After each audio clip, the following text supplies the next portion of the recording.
So we have new reports coming from Peru. Protesters fill streets after ousting of president. So this is coming from The Guardian, and we'll just jump right in. Fierce clashes in Peru between police and protesters have wounded at least 11 people, doctors and rights groups said on Friday, as thousands of Peruvians took to the streets to protest against the ousting of President Martin Vizcarra. The clashes and other more peaceful protests in the capital Lima and other cities are piling pressure on a fragmented Congress and the new government of Manuel Merino. Thursday night's rallies were among the largest in 2 decades in Peru. So let's try to contextualize this a little bit. So just like in the U.S., where we saw some of the largest protests that we've ever seen in this country, I believe nominally these actually were the Black Lives Matter protests were the largest that this country has ever seen. We do have more people today, but we're also seeing this in Peru. And I think that to contextualize this, we have to remember that Peru has been hit incredibly hard by the coronavirus. Now, a lot of people might think of Peru as a country in Latin America that is doing better, but one of the things about Peru is there is a tremendous amount of wealth inequality. And so while it may look like on the surface that Peru was doing better, there are still so many people at the bottom who are living in poverty, who are not getting the things that they need. And there was shortage of medical equipment. Peru has been hit very hard. So you know that there was these problems that were growing in the people already.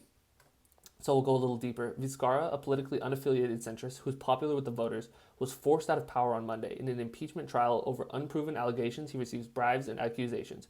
Vizcarra denied the charges. And so the now current president, Manuel Merino, is someone that actually ran against Vizcarra in their most recent election, and he lost. I believe he didn't do very well at all. I think he got like 5% or something. And this is not the first attempt at trying to get Vizcarra out of office. I believe there were also reports that Merino was trying to contact members of the military to try and get Vizcarra out in that regard. And so I think that Vizcarra is also, I think a lot of people will try to draw connections between this and what happened in Bolivia with Evo Morales. Now, I think that there's a pretty clear distinction that should be made there, that Evo Morales is very much a left-wing leader. Martin Vizcarra is more of a neoliberal centrist, not leftist in any regard. But what's significant about him is that he was launching an anti-corruption campaign in Peru to kind of just clean up some of the corruption. I mean, there are many countries in Latin America that have just a lot of corruption just rooted in their system. Vizcarra was trying to combat that, and it's really interesting. I believe over half of the legislature that recently voted him out was under investigations by Vizcarra for corruption. And so one has to think that that was probably a large reason as to why this happened. And so Merino is very much a right-wing leader. I don't know if we're going to see this seems like I see the want to draw parallels between this and Bolivia, but it's like two sides of the less extremes. So Manuel Merino is very much not a Janine Áñez. He is not this far-right fundamentalist in the same way that Áñez was, but he is very much a right-wing leader. We saw Vizcarra, who's very much not a leftist, but he is more on the left side of the spectrum. You wouldn't call him a right-wing leader.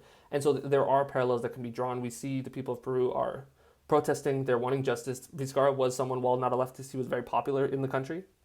And so I think that what we want is that we want the will of the people in Peru to be heard. That is the most important thing going forward. It's important that we show solidarity with the people of Peru. We want them to have representation in their government, because even though Vizcarra is not perfect, of course, there very well could be valid corruption charges against him.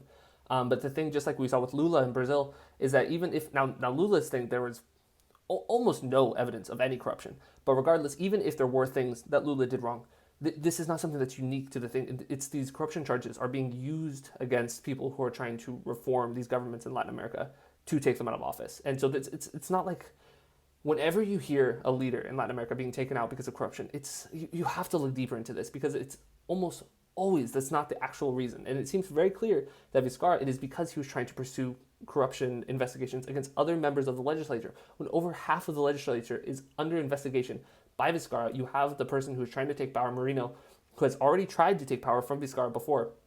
It seems pretty clear what's happening. And so I'll try to keep you guys updated as more reports come. The biggest thing we can hope for, like I said, though, is that the will of the people in Peru is heard and that they do get justice. Hopefully there is some sort of election that is held very, very soon, because you don't want someone who is not elected by the people in power for very long. That could get very dangerous very quickly. So if there's anything I got wrong, or if there's anything you guys disagree with me on, please leave a comment down below. But if you enjoyed the video, make sure to like and subscribe, and have a great day.